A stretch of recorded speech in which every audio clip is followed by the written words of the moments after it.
favorite song at the moment. At the moment. So, Beautiful in White. Kasi, yan yung kinanta nung naglalakad ako sa aisle nung araw ng kasal namin.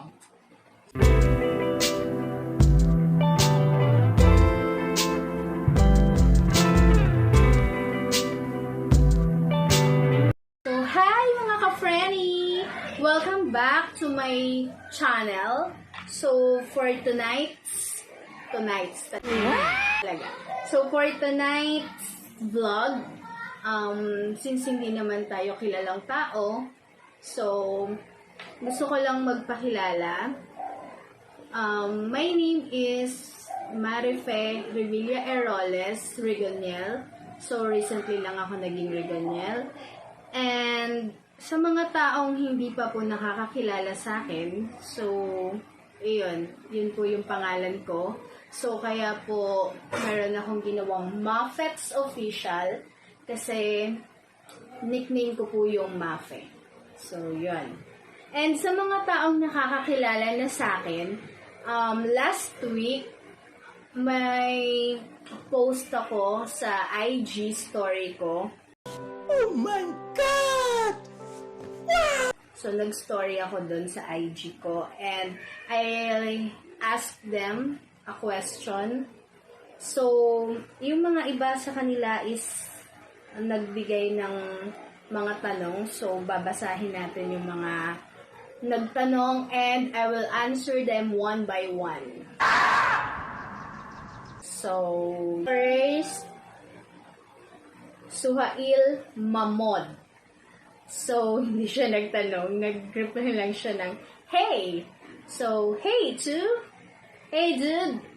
So, Suhail Mamod, hello! And, BB.Gianshi. Question niya is, what's your first goal as a married couple? First goal as a married couple. So, I think to have a baby soon and to have our own house.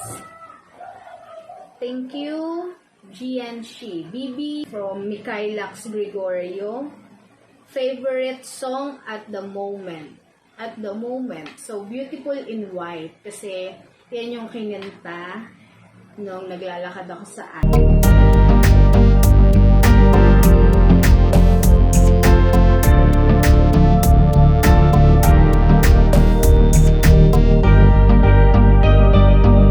Kasal namin.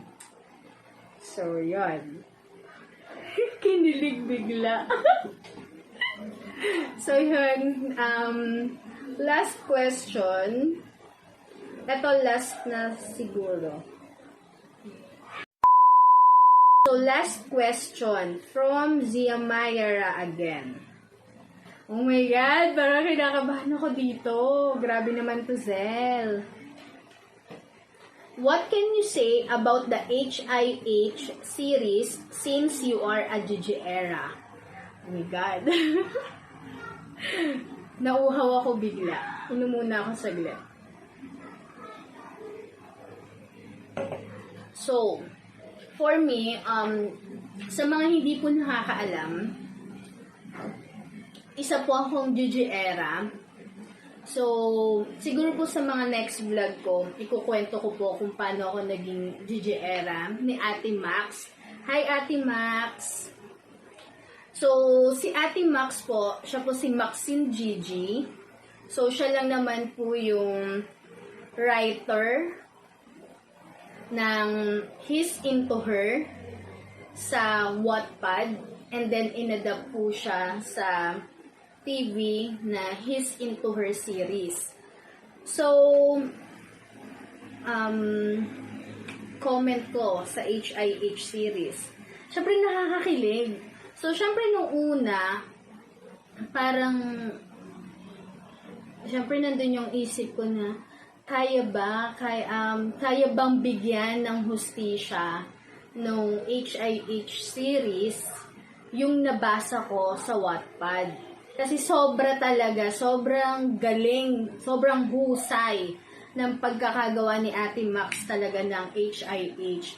So, sa mga susunod kong vlog, meron ako ditong collection ng mga books ng HIH. So, yun. So, nandun talaga yung thinking nung una, nung hindi pa siya na-air.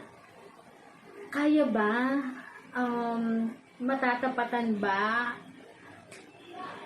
Nandun yung mga ganung isip. Then, nung episode 1, ngayon episode 5 na siya eh. So, kakapanood ko lang. So, masasabi ko lang, sobrang galing. Sobrang galing. Sobrang nakakakilig yung love team ng Don Bell, Asensui and Taguro, Max Payne, Zin Del Valle, and Dave Lor Enrile. So, sobra. And then, yung mga friends nila. Nakakakilig. Grabe. Kakapanood ko lang nag-episode 5 kanina madaling araw.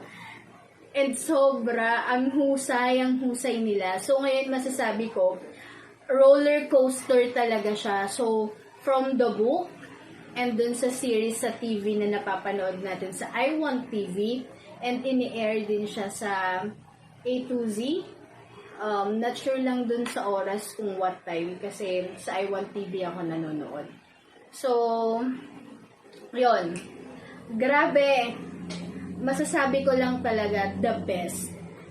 Ang lahat. Cast, writers, authors, the crew and staffs, and syempre the artist itself. So, congratulations sa success ng He's Into Her. And to Ate Max, sobrang thank you kasi nakagawa ka ng sobrang unforgettable na masterpiece. So, yun. Sa mga lahat ng nag-send ng questions, thank you, and abangan nyo yung next vlog natin. Siguro i-air ko siya by tomorrow. I'm not sure. Kasi may inaayos lang kami. So, ayun po. So, again, thank you for watching my vlog. And wala naman pong importante ata sa mga sinabi ko. So, ayun lang po. Just to know me, more about me, since kaka-start ko lang po mag-vlog. So, hello po sa lahat, and sana makilala niyo pa ako, and makilala ko pa kayo. Ingat po palagi, ingat kayo lagi, since pandemic po ngayon, so kailangan magdoble ingat. So again, ayun guys, thank you for watching my vlog, and don't forget to like, share, subscribe, and comment down below kung may mga suggestion kayo or comments na gustong itanong, and or i-suggest, so comment down below. And don't forget to click the notification bell para maging updated kayo sa vlog ko. So, have a good night everyone! Bye!